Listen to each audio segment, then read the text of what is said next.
Lei 10.406 de 2002 institui o Código Civil. Do direito de família, do direito pessoal, de casamento, disposições gerais. O casamento estabelece comunhão plena de vida, com base na igualdade de direitos e deveres dos cônjuges. O casamento é civil e gratuita a sua celebração. A habilitação para o casamento, o registro e a primeira certidão serão isentos de selos, emolumentos e custas para as pessoas cuja pobreza for declarada sob as penas da lei. É defeso a qualquer pessoa de direito público ou privado interferir na comunhão de vida instituída pela família. O casamento se realiza no momento em que o homem e a mulher manifestam perante o juiz a sua vontade de estabelecer vínculo conjugal e o juiz os declara casados. O casamento religioso que atender às exigências da lei para a validade do casamento civil equipara-se a este, desde que registrado no registro próprio, produzindo efeitos a partir da data de sua celebração. O registro do casamento religioso submete-se aos mesmos requisitos exigidos para o casamento civil. O registro civil do casamento religioso deverá ser promovido dentro de 90 dias de sua realização, mediante comunicação do celebrante ao ofício competente, ou por iniciativa de qualquer interessado, desde que haja sido homologada previamente a habilitação regulada neste Código. Após o referido prazo, o registro dependerá de nova habilitação. O casamento religioso celebrado sem as formalidades exigidas neste Código terá efeitos civis se, a requerimento do casal, for registrado a qualquer tempo no registro civil, mediante prévia habilitação perante a autoridade competente e observado o prazo do artigo 1532. Será nulo o registro civil do casamento religioso se antes dele qualquer dos consorciados houver contraído com outrem casamento civil. Da capacidade para o casamento. O homem e a mulher com 16 anos podem casar, exigindo-se autorização de ambos os pais ou de seus representantes legais, enquanto não atingida a maioridade civil. Se houver divergência entre os pais, aplica-se o disposto no parágrafo único do artigo 1631. Até a celebração do casamento, podem os pais e os tutores revogar a autorização. A denegação do consentimento, quando injusta, pode ser suprida pelo juiz. Não será permitido em qualquer caso o casamento de quem não atingiu a idade núbil, observado o disposto no artigo 1517 deste Código. Dos impedimentos. Não podem casar os ascendentes com os descendentes, seja o parentesco natural ou civil, os afins em linha reta, o adotante com quem foi cônjuge do adotado e o adotado com quem o foi do adotante, os irmãos unilaterais ou bilaterais e demais colaterais até o 3º grau, inclusive, o adotado com o filho do adotante, as pessoas casadas, o cônjuge sobrevivente com o condenado por homicídio ou tentativa de homicídio contra o seu consorte. Os impedimentos podem ser opostos até o momento da celebração do casamento por qualquer pessoa capaz. Se o juiz ou o oficial de registro tiver conhecimento da existência de algum impedimento, será obrigado a declará-lo. Das causas suspensivas. Não devem casar o viúvo ou a viúva que tiver filho do cônjuge falecido, enquanto não fizer inventário dos bens do casal e der partilha aos herdeiros. A viúva ou a mulher cujo casamento se desfez por ser nulo ou ter sido anulado, até 10 meses depois do começo da viuvez ou da dissolução da sociedade conjugal. O divorciado, enquanto não houver sido homologada ou decidida a partilha dos bens do casal. O tutor ou curador e os seus descendentes, ascendentes, irmãos, cunhados ou sobrinhos, com a pessoa tutelada ou curatelada, enquanto não cessar a tutela ou curatela, e não estiverem saldadas as respectivas contas. É permitido aos nubentes solicitar ao juiz que não lhe seja aplicada as causas suspensivas previstas no inciso 1, 3 e 4 deste artigo, provando-se a inexistência de prejuízo, respectivamente, para o herdeiro, para o ex-cônjuge e para a pessoa tutelada ou curatelada. No caso do inciso 2, a nubente deverá provar nascimento de filho ou inexistência de gravidez na fluência do prazo. As causas suspensivas da celebração do casamento podem ser arguidas pelos parentes em linha reta de um dos nubentes, sejam consanguíneos ou afins, e pelos colaterais em segundo grau, sejam também consanguíneos ou afins. Do processo de habilitação para o casamento. O requerimento de habilitação para o casamento será firmado por ambos os nubentes, de próprio punho ou a seu pedido por procurador, e deve ser instruído com os seguintes documentos: certidão de nascimento ou documento equivalente, autorização por escrito das pessoas sob cuja dependência legal estiverem ou ato judicial que a supra, declaração de 2 testemunhas maiores, parentes ou não, que atestem conhecê-los e afirmem não existir impedimento para que os iniba de casar, declaração do estado civil, do domicílio e da residência atual dos contraentes e de seus pais, se forem conhecidos, certidão de óbito do cônjuge falecido, de sentença declaratória de nulidade ou de anulação de casamento, transitada em julgado, ou do registro da sentença de divórcio. A habilitação será feita pessoalmente perante o oficial do Registro Civil, com a audiência do Ministério Público. Caso haja impugnação do oficial, do Ministério Público ou de terceiro, a habilitação será submetida ao juiz. Estando em ordem a documentação, o oficial extrairá o edital, que se afixará durante 15 dias nas circunscrições do Registro Civil de ambos os nubentes, e obrigatoriamente se publicará na imprensa local, se houver. A autoridade competente, havendo urgência, poderá dispensar a publicação. É dever do oficial do registro esclarecer os nubentes a respeito dos fatos que podem ocasionar a invalidade do casamento, bem como sobre os diversos regimes de bens. Tanto os impedimentos quanto as causas suspensivas serão opostos em declaração escrita e assinada, instruída com as provas do fato alegado ou com a indicação do lugar onde possam ser obtidas. O oficial do registro dará aos nubentes ou a seus representantes nota da oposição, indicando os fundamentos, as provas e o nome de quem a ofereceu. Podem os nubentes requerer prazo razoável para fazer prova contrária aos fatos alegados e promover as ações civis e criminais contra o oponente de má-fé. Cumpridas as formalidades dos artigos 1526 e 1527 e verificada a inexistência de fato obstativo, o oficial do registro extrairá o certificado de habilitação. A eficácia da habilitação será de 90 dias, a contar da data em que foi extraído o certificado. Da celebração do casamento. Celebrar-se-á o casamento no dia, hora e lugar previamente designados pela autoridade que houver de presidir o ato, mediante petição dos contraentes, que se mostrem habilitados com a certidão do artigo 1531. A solenidade realizar-se-á na sede do cartório, com toda a publicidade, a portas abertas, presentes pelo menos 2 testemunhas, parentes ou não dos contraentes, ou querendo as partes e consentindo a autoridade celebrante, noutro edifício público ou particular. Quando o casamento for em edifício particular, ficará este de portas abertas durante o ato. Serão 4 as testemunhas na hipótese do parágrafo anterior, e se algum dos contraentes não souber ou não puder escrever.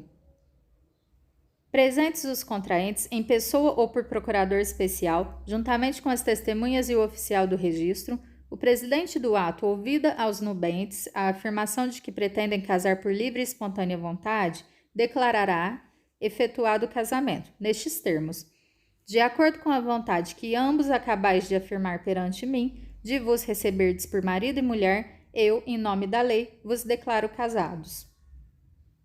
Do casamento, logo depois de celebrado, lavrar-se-á o assento no livro de registro.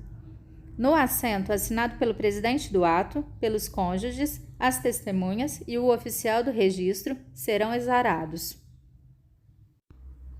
os prenomes, sobrenomes, datas de nascimento, profissão, domicílio e residência atual dos cônjuges. Os prenomes, sobrenomes, data de nascimento ou de morte, domicílio e residência atual dos pais. O prenome e sobrenome do cônjuge precedente e a data da dissolução do casamento anterior. A data de publicação dos proclamas e da celebração do casamento. A relação dos documentos apresentados ao oficial do registro. O prenome, sobrenome, profissão, domicílio e residência atual das testemunhas. O regime do casamento, com a declaração da data e do cartório em cujas notas foi lavrada a escritura antenupcial, quando o regime não for o de comunhão parcial ou o obrigatoriamente estabelecido. O instrumento da autorização para casar transcrever-se-á integralmente na escritura antenupcial.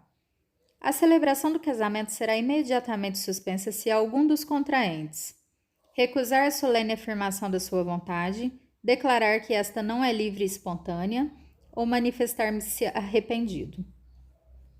O nubente que, por algum dos fatos mencionados neste artigo, der causa à suspensão do ato, não será admitido a retratar-se no mesmo dia. No caso de moléstia grave de um dos nubentes, o presidente do ato irá celebrá-lo onde se encontrar o impedido, sendo urgente, ainda que à noite, perante 2 testemunhas que saibam ler e escrever. A falta ou impedimento da autoridade competente para presidir o casamento suprir-se-á por qualquer dos seus substitutos legais e a do oficial de registro civil por outro, ad hoc, nomeado pelo presidente do ato. O termo avulso, lavrado pelo oficial ad hoc, será registrado no respectivo registro dentro em 5 dias, perante 2 testemunhas, ficando arquivado. Quando algum dos contraentes estiver em eminente risco de vida, não obtendo a presença da autoridade a qual incumba presidir o ato, nem a de seu substituto, poderá o casamento ser celebrado na presença de 6 testemunhas, que com os nubentes não tenham parentesco em linha reta ou na colateral até 2º grau. Realizado o casamento, devem as testemunhas comparecer perante a autoridade judicial mais próxima, dentro em 10 dias, pedindo que lhes tome por termo a declaração de que foram convocadas por parte do enfermo, que este parecia em perigo de vida, mas em seu juízo, que em sua presença declararam os contraentes livre e espontaneamente receber por marido e mulher. Autuado o pedido e tomadas as declarações, o juiz procederá às diligências necessárias para verificar se os contraentes podiam ter se habilitado, na forma ordinária, ouvidos os interessados que o requererem, dentro em 15 dias. Verificada a idoneidade dos cônjuges para o casamento, assim o decidirá a autoridade competente, com recurso voluntário às partes. Se da decisão não se tiver recorrido, ou se ela passar em julgado, apesar dos recursos interpostos, o juiz mandará registrá-la no livro do registro dos casamentos. O assento assim lavrado retrotrairá os efeitos do casamento, quanto ao estado dos cônjuges, à data da celebração. Serão dispensadas as formalidades deste e do artigo antecedente, se o enfermo convalescer e puder ratificar o casamento na presença da autoridade competente e do oficial do registro. O casamento pode celebrar-se mediante procuração, por instrumento público com poderes especiais. A revogação do mandato não necessita chegar ao conhecimento do mandatário, mas, celebrado o casamento sem que o mandatário ou o outro contraente tivessem ciência da revogação, responderá o mandante por perdas e danos. O nubente, que não estiver em iminente risco de vida, poderá fazer-se representar no casamento nuncupativo.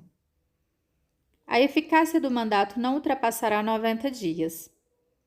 Só por instrumento público se poderá revogar o mandato. Das provas do casamento. O casamento celebrado no Brasil prova-se pela certidão do registro. Justificada a falta ou perda do registro civil, é admissível qualquer outra espécie de prova. O casamento de brasileiro celebrado no estrangeiro perante as respectivas autoridades ou os cônsules brasileiros deverá ser registrado em 180 dias, a contar da volta de um ou de ambos os cônjuges ao Brasil, no cartório do respectivo domicílio, ou, em sua falta, no primeiro ofício da capital do estado em que passarem a residir. O casamento de pessoas que, na posse do estado de casadas, não possam manifestar vontade ou tenham falecido, não se pode contestar em prejuízo da prole comum, salvo mediante certidão do registro civil que prove que já era casada algumas delas, quando contraiu o casamento impugnado.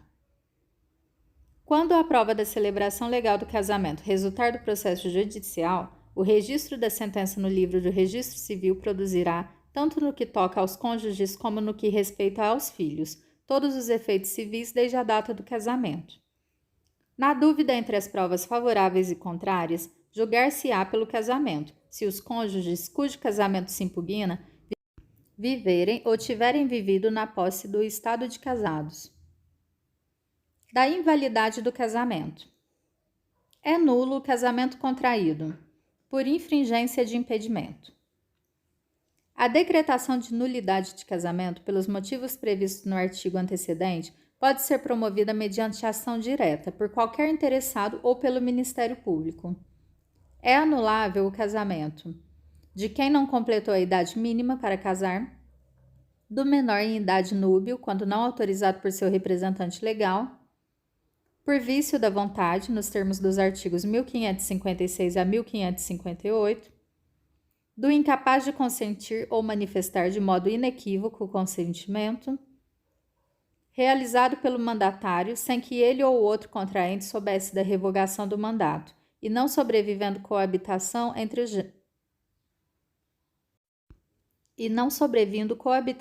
os cônjuges, por incompetência da autoridade celebrante. Equipara-se a revogação à invalidade do mandato judicialmente decretado. A pessoa com deficiência mental ou intelectual em idade núbia poderá contrair matrimônio, expressando sua vontade diretamente ou por meio de seu responsável ou curador. Não se anulará por motivo de idade o casamento de que resultou gravidez.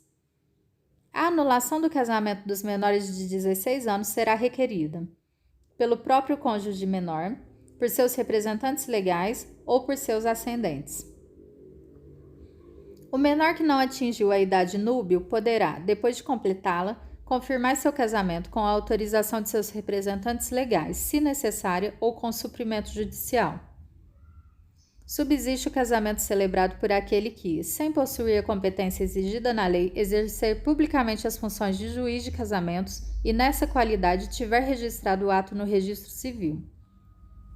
O casamento do menor em idade núbil, quando não autorizado por seu representante legal, só poderá ser anulado se a ação for proposta em 180 dias, por iniciativa do incapaz, ao deixá-lo de sê-lo, de seus representantes legais ou de seus herdeiros necessários. O prazo estabelecido neste artigo será contado do dia em que cessou a incapacidade, no primeiro caso, a partir do casamento, no segundo, e no terceiro da morte do incapaz. Não se anulará o casamento quando a sua celebração houverem assistido os representantes legais do incapaz, ou tiverem, por qualquer modo, manifestado sua aprovação. O casamento pode ser anulado por vício da vontade, se houver por parte de um dos nubentes, ao consentir, erro essencial quanto à pessoa do outro. Considera-se erro essencial sobre a pessoa do outro cônjuge o que diz respeito à sua identidade, sua honra e boa fama, sendo esse erro tal que o seu conhecimento ulterior torne insuportável a vida em comum ao cônjuge enganado. A ignorância de crime anterior ao casamento, que por sua natureza torna insuportável a vida conjugal. A ignorância anterior ao casamento de defeito físico irremediável que não caracterize deficiência ou de moléstia grave e transmissível, por contágio ou por herança, capaz de pôr em risco a saúde do outro cônjuge ou de sua descendência. É anulável o casamento em virtude de coação, quando o consentimento de um ou de ambos os cônjuges houver sido captado mediante fundado temor de mal considerável e iminente para a vida, a saúde, a honra, sua ou de seus familiares. Somente o cônjuge que incidiu em erro ou sofreu coação pode demandar a anulação do casamento, mas a coabitação, havendo ciência do vício, valida o ato, ressalvadas as hipóteses dos incisos 3 e 4 do artigo 1557.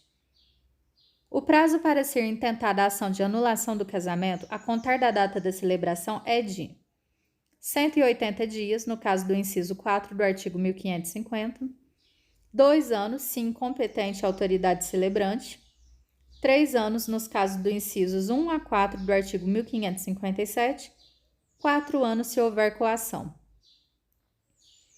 Extingue-se em 180 dias o direito de anular o casamento dos menores de 16 anos, contado o prazo para o menor do dia em que perfez essa idade e da data do casamento, para seus representantes legais ou ascendentes. Na hipótese do inciso 5 do artigo 1550, o prazo para anulação do casamento é de 180 dias, a partir da data em que o mandante tiver conhecimento da celebração. Embora anulável ou mesmo nulo, se contraído de boa-fé por ambos os cônjuges, o casamento, em relação a estes como aos filhos, produz todos os efeitos até o dia da sentença anulatória. Se um dos cônjuges estava de boa-fé ao celebrar o casamento, os seus efeitos civis só a ele e aos filhos aproveitarão. Se ambos os cônjuges estavam de má-fé ao celebrar o casamento, os seus efeitos civis só aos filhos aproveitarão. Antes de mover a ação de nulidade do casamento, a de anulação, a de separação judicial, a de divórcio direto ou a de dissolução de união estável, poderá requerer à parte, comprovando sua necessidade, a separação de corpos, que será concedida pelo juiz com a possível brevidade. A sentença que decretar a nulidade do casamento retroagirá à data de sua celebração, sem prejudicar a aquisição de direitos a título oneroso, por terceiros de boa-fé, nem a resultante de sentença transitada em julgado. Quando o casamento for anulado por culpa de um dos cônjuges, este incorrerá na perda de todas as vantagens havidas do cônjuge inocente, na obrigação de cumprir as promessas que lhe fez no contrato antinupcial. Da eficácia do casamento. Pelo casamento, homem e mulher assumem mutuamente a condição de consortes, companheiros e responsáveis pelos encargos da família. Qualquer dos nubentes, querendo, poderá acrescer ao seu o sobrenome do outro. O planejamento familiar é de livre decisão do casal, competindo ao Estado propiciar recursos educacionais e financeiros para o exercício desse direito, vedado qualquer tipo de coerção por parte de instituições privadas ou públicas. São deveres de ambos os cônjuges: fidelidade recíproca, vida em comum no domicílio conjugal, mútua assistência, sustento, guarda e educação dos filhos, respeito e consideração mútuos. A direção da sociedade conjugal será exercida em colaboração pelo marido e pela mulher, sempre no interesse do casal e dos filhos. Havendo divergência, qualquer dos cônjuges poderá recorrer ao juiz, que decidirá tendo em consideração aqueles interesses. Os cônjuges são obrigados a concorrer, na proporção de seus bens e dos rendimentos do trabalho, para o sustento da família e a educação dos filhos, qualquer que seja o regime patrimonial. O domicílio do casal será escolhido por ambos os cônjuges, mas um e outro podem ausentar-se do domicílio conjugal para atender a encargos públicos, ao exercício de sua profissão ou a interesses particulares relevantes. Se qualquer dos cônjuges estiver em lugar remoto ou não sabido, encarcerado por mais de 180 dias, interditado judicialmente ou privado, episodicamente, de consciência, em virtude de enfermidade ou de acidente, o outro exercerá com exclusividade a direção da família, cabendo-lhe a administração dos bens. Da dissolução da sociedade e do vínculo conjugal. A sociedade conjugal termina pela morte de um dos cônjuges, pela nulidade ou anulação do casamento, pela separação judicial e pelo divórcio. O casamento válido só se dissolve pela morte de um dos cônjuges ou pelo divórcio, aplicando-se a presunção estabelecida neste Código quanto ao ausente. Dissolvido o casamento pelo divórcio direto ou por conversão, o cônjuge poderá manter o nome de casado, salvo, no segundo caso, dispondo em contrário a sentença de separação judicial. Qualquer dos cônjuges poderá propor a ação de separação judicial, imputando ao outro qualquer ato que importe grave violação dos deveres de casamento e torne insuportável a vida em comum. A separação judicial pode também ser pedida se um dos cônjuges provar ruptura da vida em comum há mais de um ano e a impossibilidade de sua reconstituição. O cônjuge pode ainda pedir a separação judicial quando o outro estiver acometido de doença mental grave manifestada após o casamento, que torne impossível a continuação da vida em comum, desde que, após uma duração de 2 anos, a enfermidade tenha sido reconhecida de cura improvável. No caso do parágrafo 2º, reverterão ao cônjuge enfermo que não houver pedido a separação judicial os remanescentes dos bens que levou para o casamento, e se o regime dos bens adotado permitir, a meação dos adquiridos na constância da sociedade conjugal. Podem caracterizar a impossibilidade da comunhão de vida a ocorrência de algum dos seguintes motivos: adultério, tentativa de morte, sevícia ou injúria grave, abandono voluntário do lar conjugal durante 1 ano contínuo, condenação por crime infamante, conduta desonrosa. O juiz poderá considerar outros fatos que tornem evidente a impossibilidade da vida em comum. Dar-se-á a separação judicial por mútuo consentimento dos cônjuges se forem casados por mais de 1 ano e o manifestarem perante o juiz, sendo por ele devidamente homologada a convenção. O juiz pode recusar a homologação e não decretar a separação judicial se apurar que a convenção não preserva suficientemente os interesses dos filhos ou de um dos cônjuges. A sentença de separação judicial importa a separação de corpos e a partilha de bens. A partilha de bens poderá ser feita mediante proposta dos cônjuges e homologada pelo juiz ou por este decidida. A separação judicial põe termo aos deveres de coabitação e fidelidade recíproca e ao regime de bens. O procedimento judicial da separação caberá somente aos cônjuges e, no caso de incapacidade, serão representados pelo curador, pelo ascendente ou pelo irmão. Seja qual for a causa da separação judicial e o modo como esta se faça, é lícito aos cônjuges restabelecer a todo tempo a sociedade conjugal, por ato regular em juízo. A reconciliação em nada prejudicará o direito de terceiros, adquirido antes e durante o estado de separado, seja qual for o regime de bens. O cônjuge declarado culpado na ação de separação judicial perde o direito de usar o sobrenome do outro, desde que expressamente requerido pelo cônjuge inocente e se a alteração não acarretar evidente prejuízo para sua identificação, manifesta distinção entre o seu nome de família e o dos filhos havidos da união dissolvida e dano grave reconhecido na decisão judicial. O cônjuge inocente na ação de separação judicial poderá renunciar, a qualquer momento, ao direito de usar o sobrenome do outro. Nos demais casos, caberá a opção pela conservação do nome de casado. O divórcio não modificará os direitos e deveres dos pais em relação aos filhos. Novo casamento de qualquer dos pais ou de ambos não poderá importar restrições aos direitos e deveres previstos neste artigo. Decorrido 1 ano do trânsito em julgado da sentença que houver decretada separação judicial ou da decisão concessiva da medida cautelar de separação de corpos, qualquer das partes poderá requerer sua conversão em divórcio.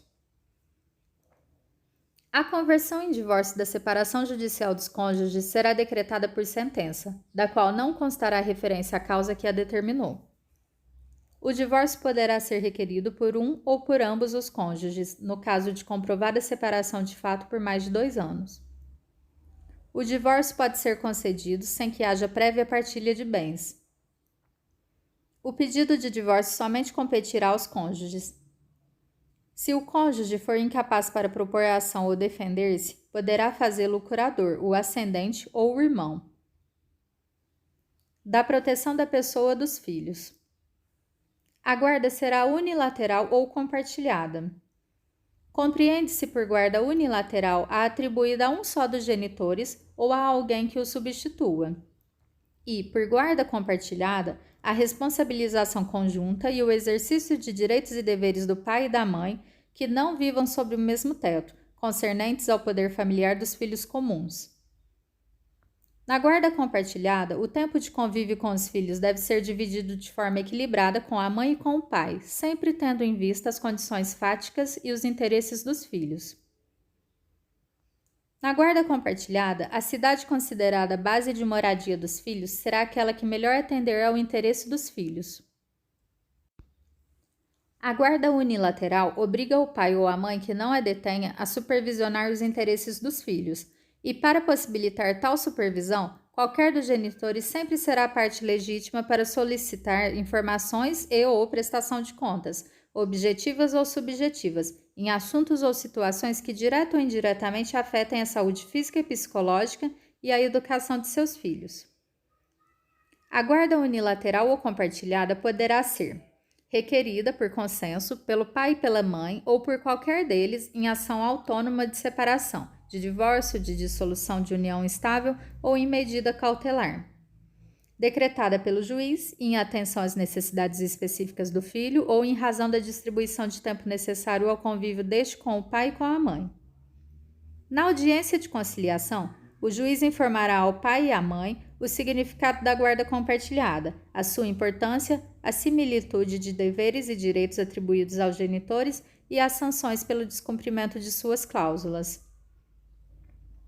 Quando não houver acordo entre a mãe e o pai quanto à guarda do filho, encontrando-se ambos os genitores aptos a exercer o poder familiar, será aplicada a guarda compartilhada, salvo se um dos genitores declarar ao magistrado que não deseja a guarda do menor. Para estabelecer as atribuições do pai e da mãe e os períodos de convivência sob guarda compartilhada, o juiz, de ofício ou a requerimento do Ministério Público, poderá basear-se em orientação técnico-profissional ou de equipe interdisciplinar que deverá visar a divisão equilibrada do tempo com o pai e com a mãe. A alteração não autorizada ou descumprimento imotivado de cláusula de guarda unilateral ou compartilhada poderá implicar redução de prerrogativas atribuídas ao seu detentor. Se o juiz verificar que o filho não deve permanecer sob a guarda do pai ou da mãe, deferirá a guarda à pessoa que revele compatibilidade com a natureza da medida, considerados de preferência o grau de parentesco e as relações de afinidade e afetividade. Qualquer estabelecimento público ou privado é obrigado a prestar informações a qualquer dos genitores sobre os filhos destes, sob pena de multa de R$ 200 a R$ 500 por dia pelo não atendimento da solicitação. Em sede de medida cautelar de separação de corpos, em sede de medida cautelar de guarda ou em outra sede de fixação liminar de guarda, a decisão sobre guarda de filhos, mesmo que provisória, será proferida preferencialmente após a oitiva de ambas as partes perante o juiz, salvo se a proteção e aos interesses dos filhos exigir a concessão de liminar sem a oitiva de outra parte, aplicando-se as disposições do artigo 1584. Havendo motivos graves, poderá o juiz, em qualquer caso, a bem dos filhos, regular de maneira diferente da estabelecida nos artigos antecedentes a situação deles para com os pais. No caso de invalidade do casamento, havendo filhos comuns, observar-se-á o disposto nos artigos 1584 e 1586.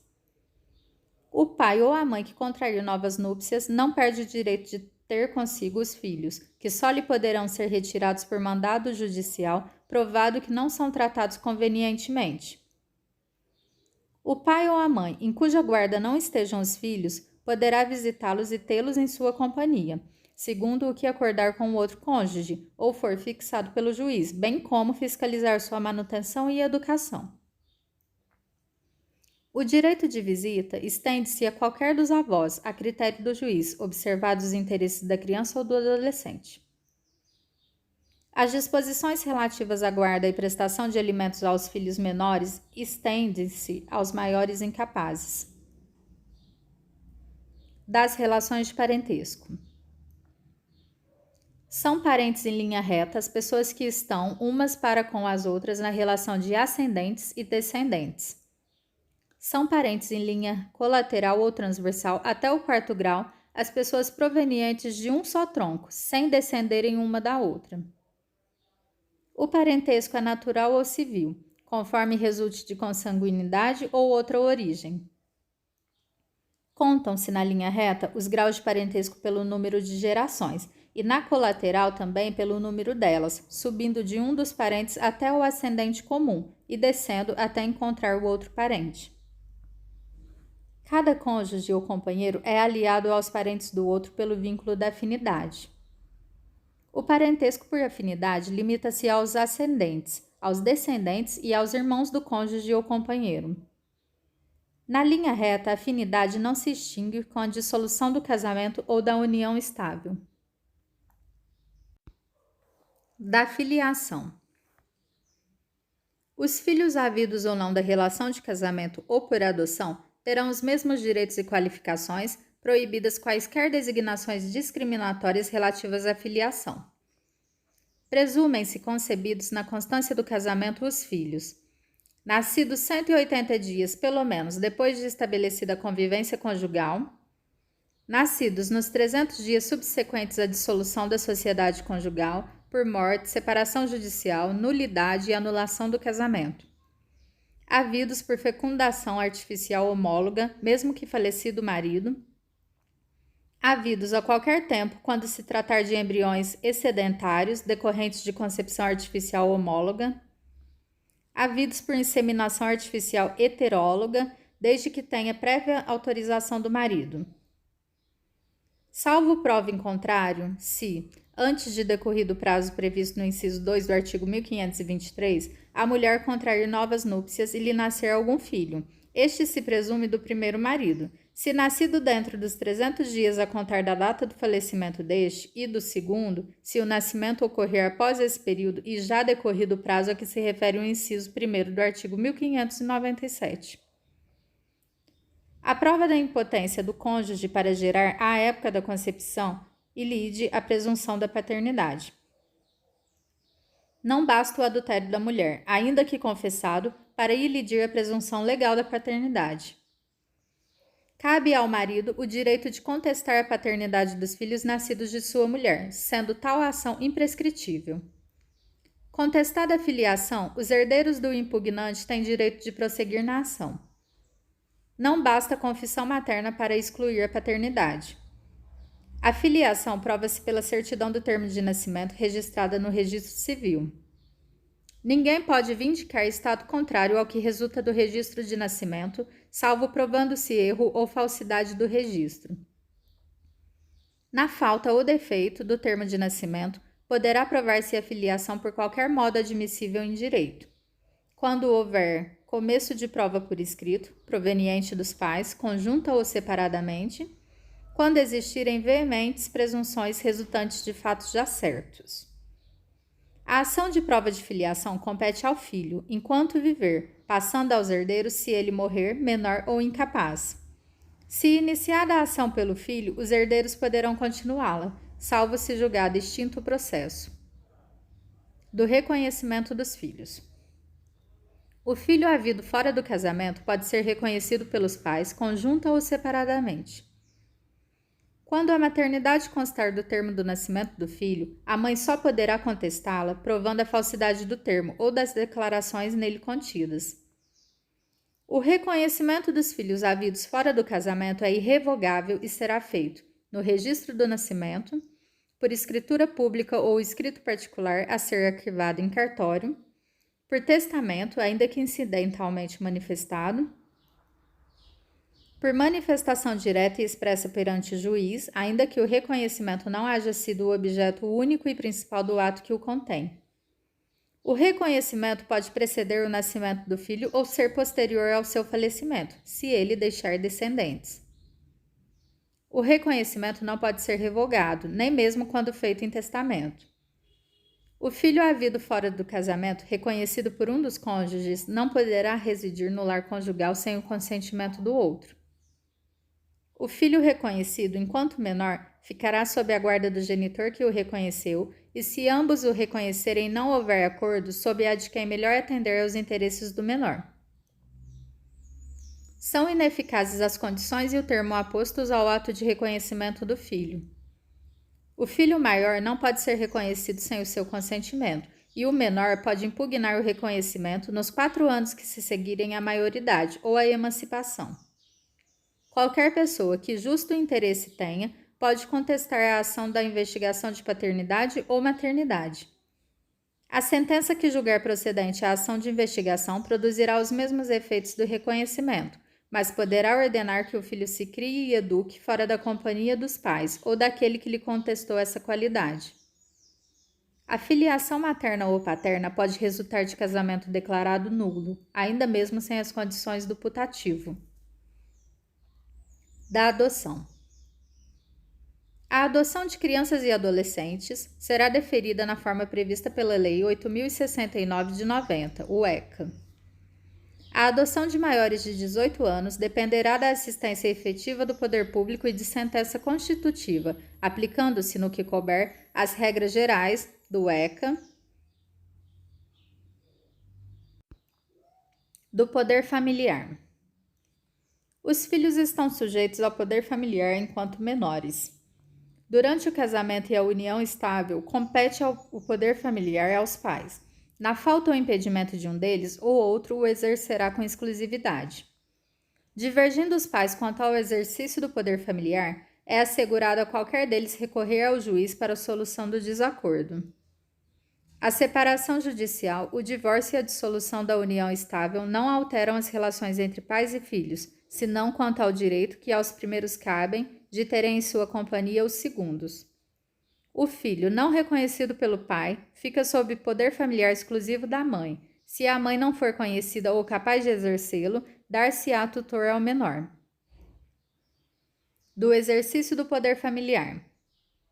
Compete a ambos os pais, qualquer que seja a sua situação conjugal, o pleno exercício do poder familiar, que consiste em, quanto aos filhos, dirigir-lhes a criação e a educação, exercer a guarda unilateral ou compartilhada nos termos do artigo 1584, conceder-lhes ou negar-lhes consentimento para casarem, conceder-lhes ou negar-lhes consentimento para viajarem ao exterior, conceder-lhes ou negar-lhes consentimento para mudarem sua residência permanente para outro município, nomear-lhes tutor por testamento ou documento autêntico, se o outro dos pais não lhe sobreviver ou o sobrevivo não puder exercer o poder familiar, representá-lo judicial e extrajudicialmente até os 16 anos nos atos da vida civil e assisti-los após a cidade nos atos em que forem partes, suprindo-lhes o consentimento, reclamá-los de quem ilegalmente os detenha, exigir que lhes prestem obediência, respeito e os serviços próprios de sua idade e condição. Da suspensão e extinção do poder familiar. Extingue-se o poder familiar pela morte dos pais ou do filho, pela emancipação, nos termos do artigo 5º, parágrafo único, pela maioridade, pela adoção e por decisão judicial, na forma do artigo 1638.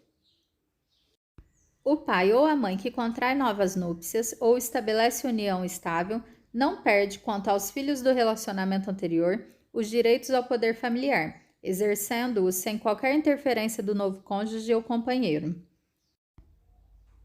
Igual preceito ao estabelecido neste artigo, aplica-se ao pai ou à mãe solteiros que casarem ou estabelecerem união estável. Se o pai ou a mãe abusar de sua autoridade, faltando os deveres a ele inerentes ou arruinando os bens dos filhos, cabe ao juiz, requerendo algum parente ou o Ministério Público, adotar a medida que lhe pareça reclamada pela segurança do menor e seus haveres, até suspendendo o poder familiar quando convenha. Suspende-se igualmente o exercício do poder familiar ao pai ou à mãe condenados por sentença irrecorrível, em virtude de crime cuja pena exceda 2 anos de prisão. Perderá por ato judicial o poder familiar o pai ou a mãe que castigar imoderadamente o filho, deixar o filho em abandono, praticar atos contrários à moral e aos bons costumes, incidir reiteradamente nas faltas previstas no artigo antecedente, entregar de forma irregular o filho a terceiros para fins de adoção. Perderá também por ato judicial o poder familiar aquele que praticar contra outrem igualmente titular do mesmo poder familiar, homicídio, feminicídio ou lesão corporal de natureza grave ou seguida de morte, quando se tratar de crime doloso envolvendo violência doméstica e familiar, ou menosprezo ou discriminação à condição de mulher. Estupro ou outro crime contra a dignidade sexual sujeito à pena de reclusão. Praticar contra filho, filho ou outro descendente. Homicídio, feminicídio ou lesão corporal de natureza grave ou seguida de morte, quando se tratar de crime doloso envolvendo violência doméstica e familiar, ou menosprezo ou discriminação à condição de mulher. Estupro, estupro de vulnerável ou outro crime contra a dignidade sexual sujeito à pena de reclusão. Dos alimentos. Podem os parentes, os cônjuges, os companheiros pedir uns aos outros os alimentos de que necessitem para viver de modo compatível com a sua condição social, inclusive para atender às necessidades de sua educação. Os alimentos devem ser fixados na proporção das necessidades do reclamante e dos recursos da pessoa obrigada. Os alimentos serão apenas os indispensáveis à subsistência, quando a situação de necessidade resultar de culpa de quem os pleiteia. São devidos os alimentos quando quem os pretende não tem bens suficientes, nem pode prover pelo seu trabalho a própria mantença, e aquele de quem se reclamam podem fornecê-los sem desfalque do necessário ao seu sustento. O direito à prestação de alimentos é recíproco entre pais e filhos e extensivo a todos os ascendentes, recaindo a obrigação nos mais próximos em graus, uns em falta de outros. Na falta dos ascendentes, cabe a obrigação aos descendentes, guardada a ordem de sucessão, e faltando estes aos irmãos, assim germanos como unilaterais. Se o parente que deve alimentos em primeiro lugar não estiver em condições de suportar totalmente o encargo, serão chamados a concorrer os de grau imediato, sendo várias as pessoas obrigadas a prestar alimentos. Todas devem concorrer na proporção dos respectivos recursos, e, intentada a ação contra uma delas, poderão as demais ser chamadas a integrar a lide. Se, fixados os alimentos, sobrevier mudança na situação financeira de quem os supre ou na de quem os recebe, poderá o interessado reclamar ao juiz, conforme as circunstâncias, exoneração, redução ou majoração do encargo. A obrigação de prestar alimentos transmite-se aos herdeiros do devedor, na forma do artigo 1694. A pessoa obrigada a suprir alimentos poderá pensionar o alimentando ou dar-lhe hospedagem e sustento, sem prejuízo do dever de prestar o necessário à sua educação, quando menor. Compete ao juiz, se as circunstâncias o exigirem, fixar a forma do cumprimento da prestação. Na separação judicial litigiosa, sendo um dos cônjuges inocentes e desprovido de recursos, prestar-lhe-á o outro a pensão alimentícia que o juiz fixar, obedecidos os critérios estabelecidos no artigo 1694. Para a manutenção dos filhos, os cônjuges separados judicialmente contribuirão na proporção de seus recursos. Se um dos cônjuges separados judicialmente vier a necessitar de alimentos, será o outro obrigado a prestá-lo mediante pensão a ser fixada pelo juiz, caso não tenha sido declarado culpado na ação de separação judicial. Se o cônjuge declarado culpado vier a necessitar de alimentos e não tiver parentes em condições de prestá-los, nem aptidão para o trabalho, o outro cônjuge será obrigado a assegurá-los, fixando o juiz o valor indispensável à sobrevivência. Para obter alimentos, o filho havido fora do casamento pode acionar o genitor, sendo facultado ao juiz determinar, a pedido de qualquer das partes, que a ação se processe em segredo de justiça. Os alimentos provisionais serão fixados pelo juiz, nos termos da lei processual. Pode o credor não exercer, porém lhe é vedado renunciar o direito a alimentos, sendo o respectivo crédito insuscetível de cessão, compensação ou penhora. Com o casamento, a união estável ou o concubinato do credor cessa o dever de prestar alimentos. Com relação ao credor, cessa também o direito a alimentos se tiver procedimento indigno em relação ao devedor. O novo casamento do cônjuge devedor não extingue a obrigação constante da sentença de divórcio. As prestações alimentícias de qualquer natureza serão atualizadas segundo o índice oficial regularmente estabelecido.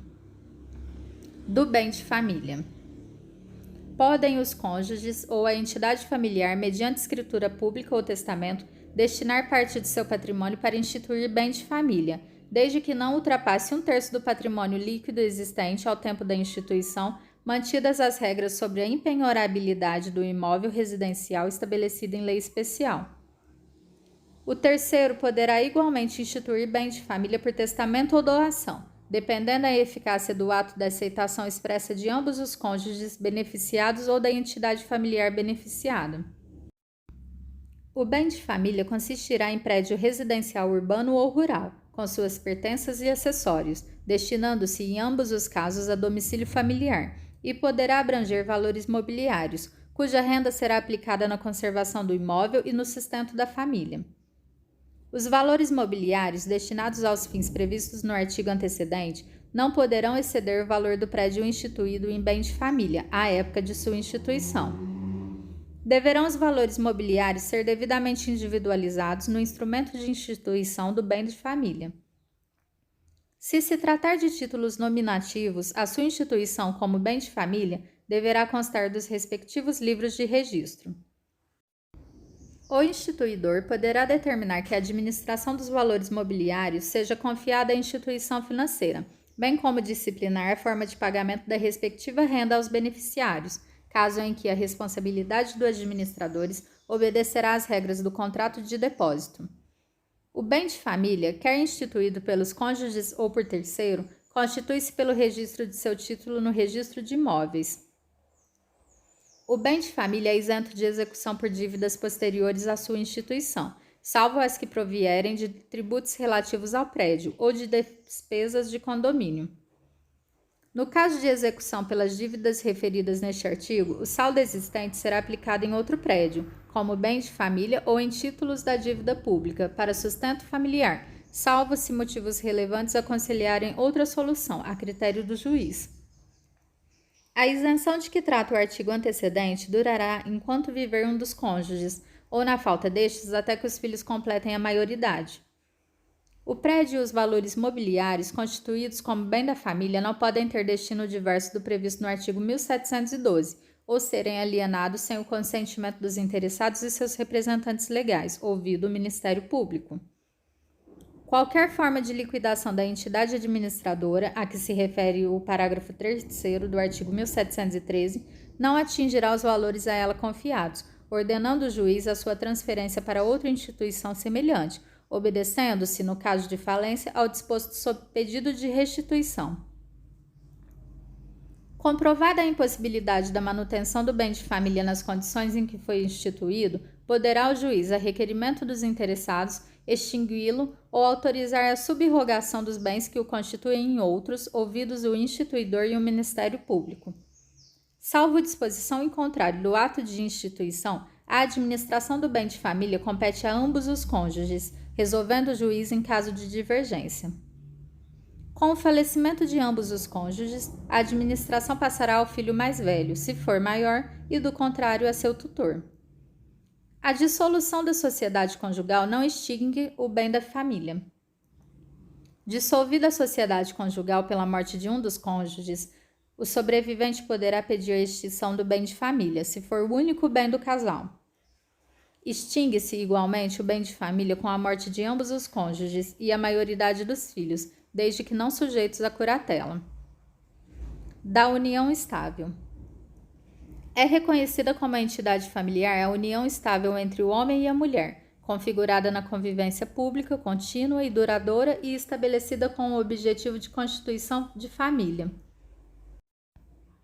A união estável não se constituirá se ocorrerem os impedimentos do artigo 1521, não se aplicando a incidência do inciso 6 no caso de a pessoa casada se achar separada de fato ou judicialmente.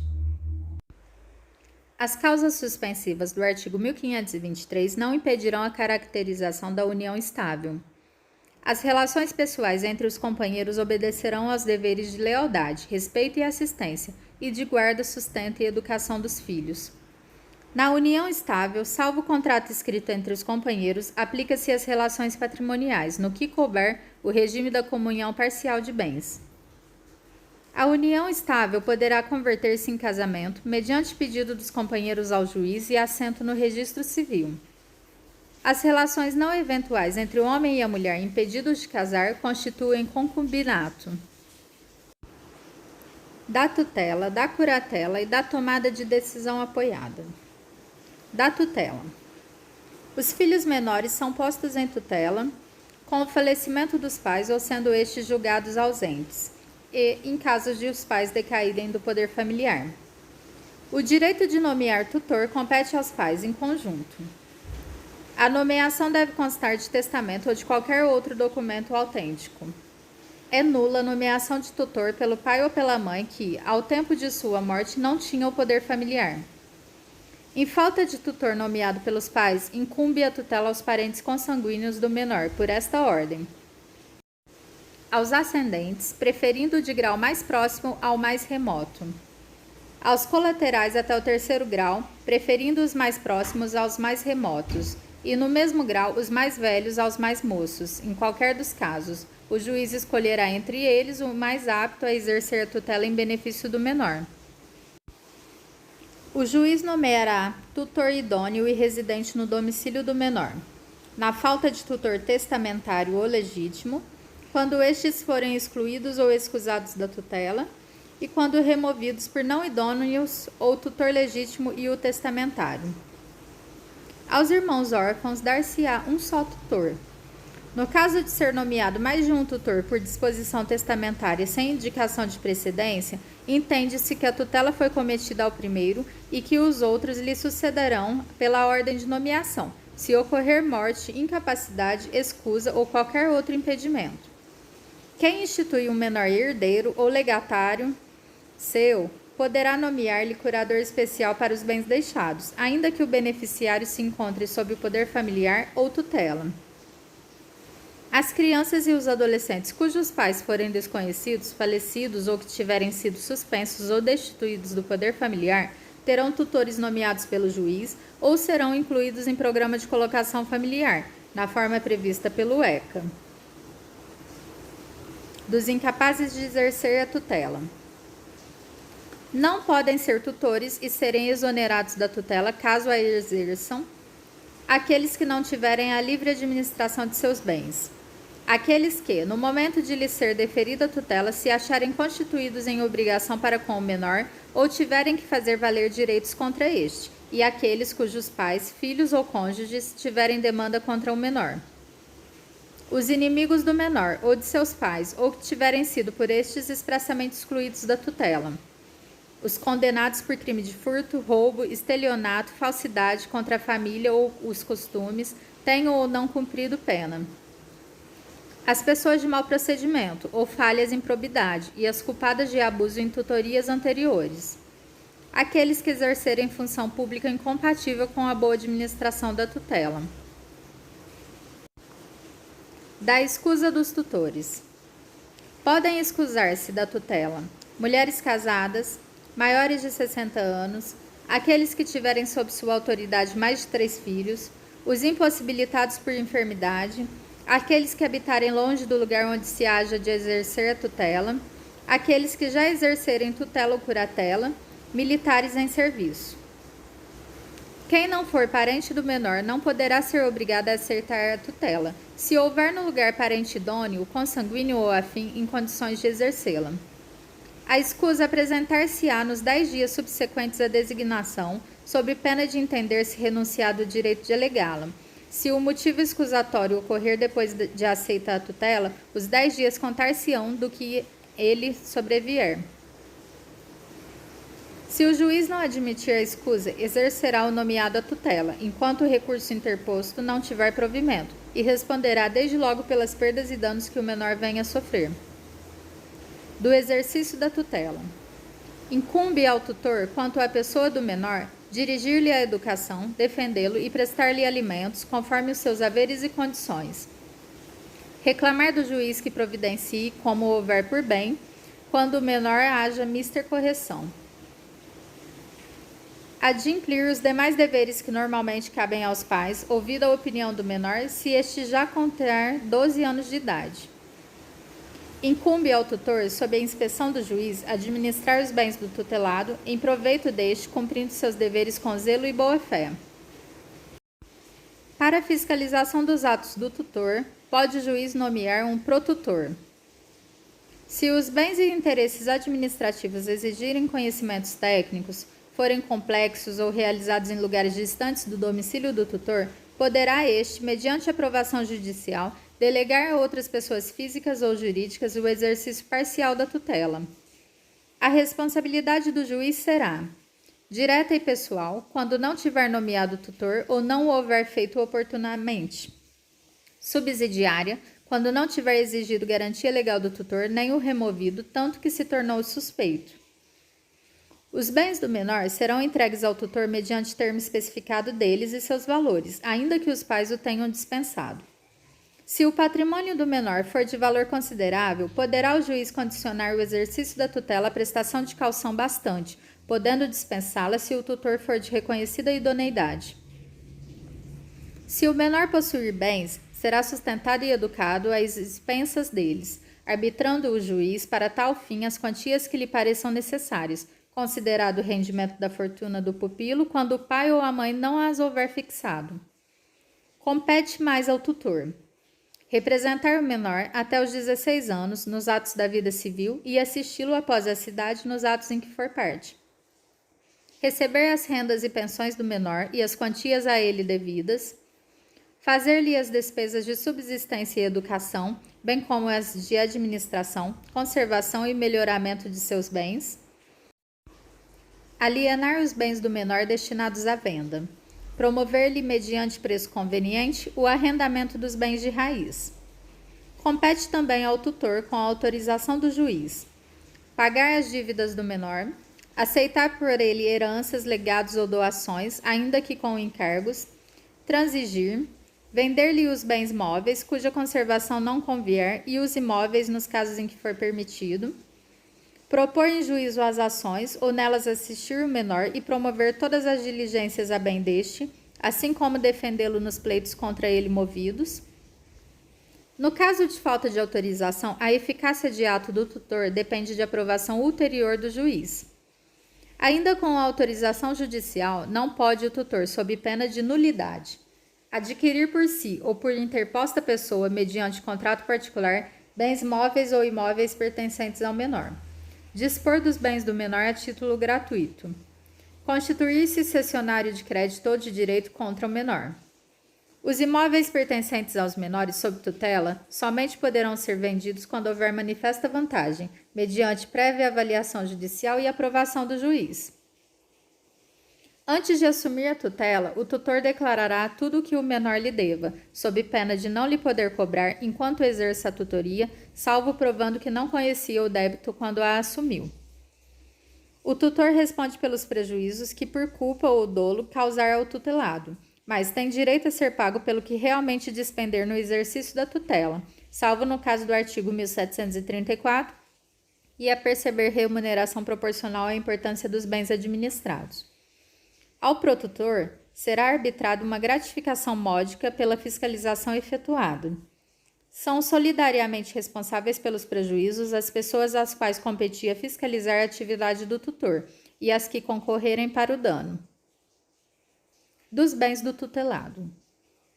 Os tutores não podem conservar em seu poder dinheiro dos tutelados, além dos necessários para as despesas ordinárias com o seu sustento, a sua educação e a administração de seus bens. Se houver necessidade, os objetos de ouro e prata, pedras preciosas e móveis serão avaliados por pessoa idônea e, após autorização judicial, alienados e o seu produto convertido em títulos, obrigações e letras de responsabilidade direta ou indireta da União ou dos Estados, atendendo-se preferentemente à rentabilidade e recolhidos ao estabelecimento bancário oficial ou aplicado na aquisição de imóveis, conforme for determinado pelo juiz. O mesmo destino previsto no parágrafo antecedente terá o dinheiro proveniente de qualquer outra procedência. Os tutores respondem pela demora na aplicação dos valores acima referidos, pagando juros legais desde o dia em que deveriam dar esse destino, o que não os exime da obrigação que o juiz fará efetiva da referida aplicação. Os valores que existirem em estabelecimento bancário oficial, na forma do artigo antecedente, não se poderão retirar senão mediante ordem do juiz, e somente para as despesas com sustento e educação do tutelado ou administração de seus bens, para se comprarem bens imóveis e títulos, obrigações ou letras, nas condições previstas no parágrafo 1º do artigo antecedente, para se empregarem em conformidade com o disposto por quem os houver doado ou deixado, para se entregarem aos órfãos, quando emancipados, ou maiores, ou, mortos eles, aos seus herdeiros. Da prestação de contas. Os tutores, embora ao contrário tivessem disposto os pais dos tutelados, são obrigados a prestar contas da sua administração. No fim de cada ano de administração, os tutores submeterão ao juiz o balanço respectivo, que depois de aprovado se anexará aos autos do inventário. Os tutores prestarão contas de 2 em 2 anos e também quando, por qualquer motivo, deixarem o exercício da tutela ou toda vez que o juiz achar conveniente. As contas serão prestadas em juízo e julgadas depois da audiência dos interessados, recolhendo o tutor imediatamente a estabelecimento bancário oficial os saldos, ou adquirindo bens móveis ou títulos, obrigações ou letras, na forma do parágrafo 1º do artigo 1753. Fim da tutela pela emancipação ou maioridade, a quitação do menor não produzirá efeito antes de aprovadas as contas pelo juiz, subsistindo inteira até então a responsabilidade do tutor. Nos casos de morte, ausência ou interdição do tutor, as contas serão prestadas por seus herdeiros ou representantes. Serão levadas a crédito do tutor todas as despesas justificadas e reconhecidamente proveitosas ao menor. As despesas com a prestação das contas serão pagas pelo tutelado.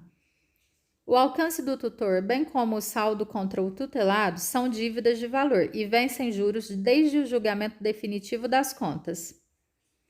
Da cessação da tutela.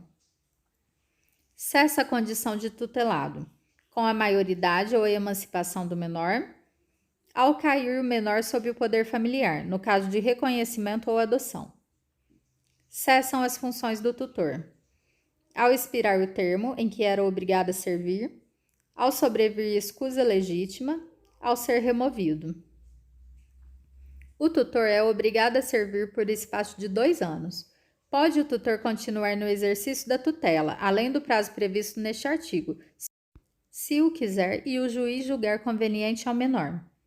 Será destituído o tutor quando negligente, prevaricador ou incurso em incapacidade. Da curatela. Estão sujeitos à curatela aqueles que, por causa transitória ou permanente, não puderem exprimir sua vontade, os ébrios habituais e os viciados em tóxico, os pródigos. Aplicam-se à curatela as disposições concernentes à tutela, com as modificações dos artigos seguintes.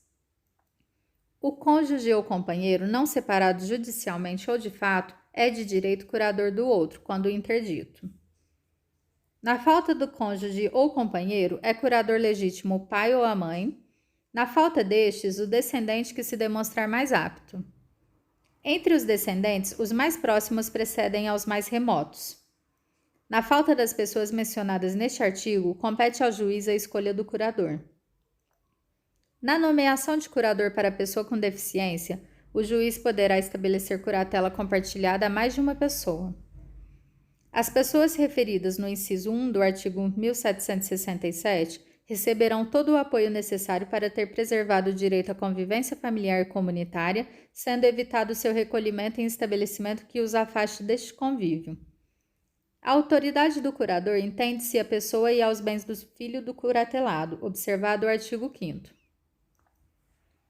Da curatela do nascituro e do enfermo ou portador de deficiência física. Dar-se-á curador ao nascituro, se o pai falecer estando grávida a mulher e não tendo poder familiar. Se a mulher estiver interdita, seu curador será o do nascituro. Do exercício da curatela. As regras a respeito do exercício da tutela aplicam-se ao da curatela, com a restrição do artigo 1772 e as desta seção. A interdição do pródigo só o privará de, sem curador, emprestar, transigir, dar quitação, alienar, hipotecar, demandar ou ser demandado e praticar em geral os atos que não sejam de mera administração. Quando o curador for o cônjuge e o regime de bens do casamento for de comunhão universal, não será obrigado à prestação de contas, salvo determinação judicial. Da tomada de decisão apoiada. A tomada de decisão apoiada é o processo pelo qual a pessoa com deficiência elege pelo menos 2 pessoas idôneas, com as quais mantenha vínculos e que gozem de sua confiança, para prestar-lhe apoio na tomada de decisão sobre atos da vida civil, fornecendo-lhes os elementos e informações necessários para que possa exercer sua capacidade. Para formular pedido de tomada de decisão apoiada, a pessoa em deficiência e os apoiadores deverão apresentar termo em que constem os limites do apoio a ser oferecido e os compromissos dos apoiadores, inclusive o prazo de vigência do acordo e o respeito à vontade, aos direitos e aos interesses da pessoa que devem apoiar. O pedido de tomada de decisão apoiada será requerido pela pessoa a ser apoiada, com indicação expressa das pessoas aptas a prestarem o apoio previsto neste artigo.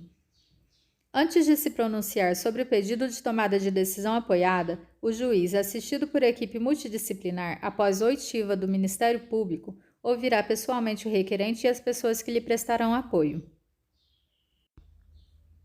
A decisão tomada por pessoa apoiada terá validade e efeito sobre terceiros, sem restrições, desde que esteja inserida nos limites do apoio acordado. Terceiro com quem a pessoa apoiada mantenha relação negocial pode solicitar que os apoiadores contrassinem o contrato ou o acordo, especificando por escrito sua função em relação ao apoiado. Em caso de negócio jurídico que possa trazer risco ou prejuízo relevante, havendo divergência de opiniões entre a pessoa apoiada e um dos apoiadores, deverá o juiz, ouvido o Ministério Público, decidir sobre a questão. Se o apoiador agir com negligência, exercer pressão indevida ou não adimplir as obrigações assumidas, poderá a pessoa apoiada ou qualquer pessoa apresentar denúncia ao Ministério Público ou ao juiz. Se procedente a denúncia, o juiz destituirá o apoiador e nomeará, ouvida a pessoa apoiada, e, se for do seu interesse, outra pessoa para prestação de apoio. A pessoa apoiada pode, a qualquer tempo, solicitar o término de acordo firmado em processo de tomada de decisão apoiada. O apoiador pode solicitar ao juiz a exclusão de sua participação do processo de tomada de decisão apoiada, sendo seu desligamento condicionado à manifestação do juiz sobre a matéria. Aplicam-se à tomada de decisão apoiada, no que couber, as disposições referentes à prestação de contas na curatela.